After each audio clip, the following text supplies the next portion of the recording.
नमस्कार बंधुरा केमन आছেন প্রবাসী বাঙালি চ্যানেলে সকলকে স্বাগতম। आज আমি বানিয়ে দেখাবো আবার একটা নাস্তা রেসিপি। আর নাস্তা রেসিপিটা আমি আগেও বানিয়ে দেখিয়েছি, কিন্তু এরকম ভাবে ডিম দিয়ে কোনোদিন বানিয়ে দেখাইনি। আর সেটাই আজকে আমি আপনাদের সঙ্গে শেয়ার করব। এই নাস্তাটা তো আমি আগে বানিয়েও দেখিয়েছি, কিন্তু সুজি আর ময়দা দিয়ে। আর এর সঙ্গে যদি একটা কি দুটো ডিম দেওয়া যায়, তার কিন্তু স্বাদটাই দ্বিগুণ হয়ে যাবে। যারা ডিম পছন্দ করে তাদের জন্য তো এটা খুবই সুন্দর নাস্তা। আর যারা ডিম পছন্দ করে না তারা ডিম না দিয়েও খেতে পারে, সেটাও সুন্দর খেতে হয়।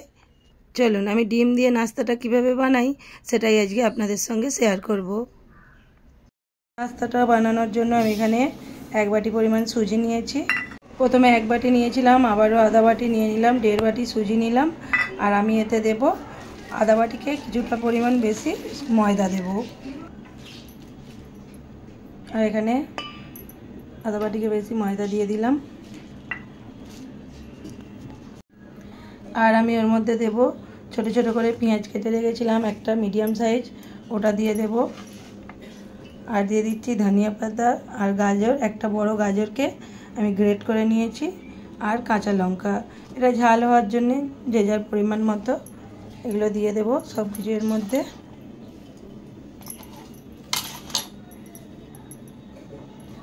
এবার আমি এর মধ্যে দিয়ে দিচ্ছি পরিমাণ মতো নুন, আর দিয়ে দেব জল, পরিমাণ মতো জল দেব। দিয়ে আমি ভালো করে এটাকে আগে সব কিছু মিক্স করব।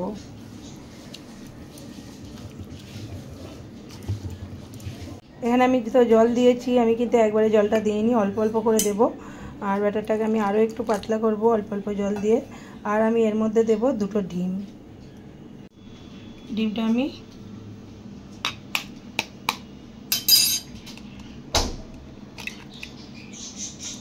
ফাটিয়ে দেব।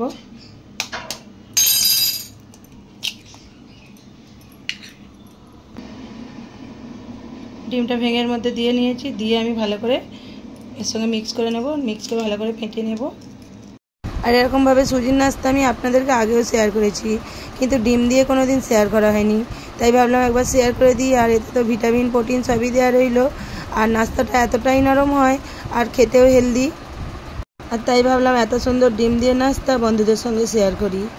এটা তো একটা পুষ্টিকর খাবার, এতে ভিটামিন প্রোটিন সব কিছুই রইলো। সবজিগুলো দিলাম, তার সঙ্গে ডিমটাও দিলাম। আর এটা তো ছোট বড় সবারই খুব ভালো লাগবে খেতে। আর এটা উপকারীও, স্বাস্থ্যের গুণেও খুবই ভালো। আর এটা টিফিনে, সকালের টিফিনে, সন্ধ্যার নাস্তায় দুটোতেই খুব খেতে ভালো লাগে। এটা টিফিনে, বাচ্চাদের টিফিনে, আমি যদিও টিফিনে বাচ্চাদের ডিমটা দিই না, কারণ সরস্বতীর সঙ্গে খাবার দাবারে এটা দিই না, কিন্তু বাড়িতে টিফিনে করে দিলেও হয় সন্ধ্যায় সকালে। আর খেতেও ভালো লাগে। আর এটা বাচ্চাদের জন্য তো উপকারী, বাচ্চা বড় সবার জন্যই। আর খুব সুন্দর লাগে। আর ডিমটা দিলে না এটা অনেকটা ফুলে যায়। আর আমি এটাকে 15 মিনিট রেস্টে দিয়েছিলাম। আর দেখুন সুজি দিয়েছি যেহেতু অনেকটা ফুলে গেছে। আর এটা আরও একটু পাতলা করব, নইলে অনেকটা মোটা মোটা হয়ে যাবে। আর আমি একবারে জলটা দিইনি, আর সুজিটা যেহেতু দেওয়া আছে সেই হিসাবে ফুলে গেছে। আমি আরও কিছুটা জল দিয়ে দিলাম। আর রেস্টে রাখার কারণ হচ্ছে এই যে সুজি, যেহেতু সুজি ফুলে যায় আর শুকনো, সেই হিসাবে কিছুক্ষণ রেস্টে রেখেছিলাম। দেখুন ব্যাটারটা আমার এতটা হয়েছে, আর ব্যাটারটা হয়ে গেছে। এবার আমি এগুলোকে ভেজে নেব। আর এগুলো তো ফ্রাই প্যানে অল্প তেল দিলেই ভাজা হয়ে যায়। আর আমার বাড়িতে এটা সবাই পছন্দ করে, এরকম নাস্তা বাচ্চা বড় সবারই পছন্দ হবে। আর এটা স্বাস্থ্যকর রেসিপি একটা। ফ্রাই প্যানে হালকা তেল ব্রাশ করে দিচ্ছি, দিয়ে আমি ব্যাটারটা দিয়ে দেবো ওর মধ্যে।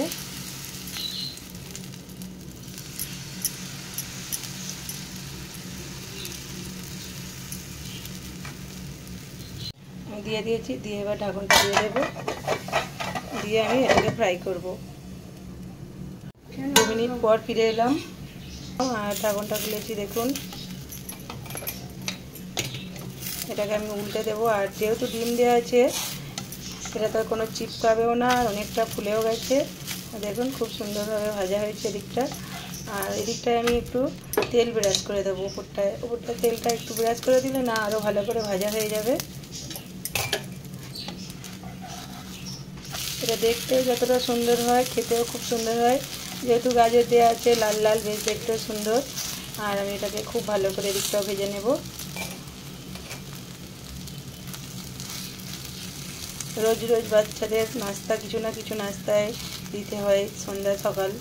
তো আমরা কোথায় কি দেবো, বাইরে থেকে কিছু জিনিস কিনে না খেয়ে এরকম সবজি দিয়ে, আর বাড়িতে তো সুজি তো থাকেই, ময়দা সবজিও আমার বাড়িতে মোটামুটি সব। তো এরকমভাবে যদি নাস্তা বানিয়ে দেওয়া যায় তাহলে কিন্তু খেতে দুর্দান্ত লাগে, আর বাচ্চাদের এটা উপকারীও হবে। দেখুন আমি ভেজে নিয়েছি উল্টো দিকটাও, এটা আমার ভাজা হয়ে গেছে, এটাকে তুলে নেব। আরও একটা আমি সেমভাবে দিয়ে নিয়েছি, আর এটাকে দেখুন খুব সুন্দরভাবে দেওয়া হয়েছে, আর বেশ দেখতেও ভালো লাগছে, সবুজ হলদে সাদা বেশ ভালো লাগছে। আর এটা তো খুব সুন্দরভাবে ভাজাও হয়ে যাচ্ছে, যেহেতু ডিম দেওয়া আছে আরও ভালো ভাজা হচ্ছে, ফুলেও যাচ্ছে। আর আমি সেমভাবে এটাকেও ভেজে আপনাদেরকে দেখাবো। এখানে দেখুন এটা 2 মিনিট পর এলাম, এটাতেও আমি আবার তেল লাগিয়ে দেব। তেলটা লাগিয়ে দিলে এদিকটাও ভালো করে ভাজা হয়ে যাবে। তেলটা লাগিয়ে দিয়েছি, দিয়ে উল্টো দিকটাও আমি ভালো করে ভেজে নেব।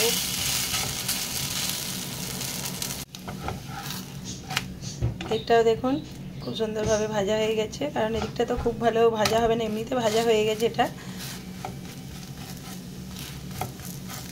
এটাকে আমি ভেজে এবার এটাকে তুলে নেব, আর সেমভাবে আমি সবগুলো ভেজে নেব। সুজির নাস্তাটা না অনেকটাই নরম হয়, আর খেতেও সত্যি খুবই টেস্টি হয়। আর আপনাদের কেমন লাগলো রেসিপিটা? যদি ভালো লাগে বাড়িতে একবার ট্রাই করে দেখতে পারেন, আশা করছি আপনাদেরও খুব ভালো লাগবে। দেখুন আমি উল্টো দিকটাও ভেজে নিয়েছি। আর এটা তো সসের সঙ্গেও ভালো লাগে, সবজির সঙ্গেও ভালো লাগে, কিন্তু সবজির থেকে শেজওয়ান সস বা টমেটো সস এর সঙ্গেও খুব সুন্দর খেতে লাগে। আর নাস্তাটা প্রচণ্ড নরম হয়, আর তো ডিম দেওয়া আছে, সুজিটা তো নরমই, আর ডিমটা দেওয়া হয়েছে অনেকটা নরমও, আর অনেকটা ফুলেও গেছে। দেখুন নাস্তাগুলো আমার হয়েই এসছে সবগুলো। আর আমি 1.5 বাটি সুজি আর হাফ বাটিকে ময়দা দিয়ে আমার অনেকগুলোই নাস্তা এরকম বানানো হয়ে গেছে। এটা ডিম দিয়ে সরু চাকলি পিঠেও বলতে পারেন, সুজির সরু চাকলি পিঠেও বলতে পারেন, যাই হোক হেলদি নাস্তা। এখানে আমি নাস্তাটা নিয়ে চলে এসেছি, আর এর সঙ্গে তো টমেটো সস দিয়ে আমরা খাবো, টমেটো সস দিয়েও ভালো লাগে, শেজওয়ান দিয়েও ভালো লাগে। আমি এখানে সস আর নাস্তা নিয়ে নিয়েছি, আর আপনাদেরকে দেখাবো নাস্তাটা কতটা নরম হয়েছে। আমি এটা ছেড়ছি, দেখুন দেখলেই বুঝতে পারছেন যে কতটা নরম হয়েছে। ঝাল ঝাল হেলদি নাস্তা। আজকের রেসিপিটা আপনাদের কেমন লাগলো? যদি ভালো লাগে একটা হাইপ, একটা লাইক আর একটা কমেন্ট করে দেবেন। সকলে ভালো থাকবেন, সুস্থ থাকবেন, সাবধানে থাকবেন।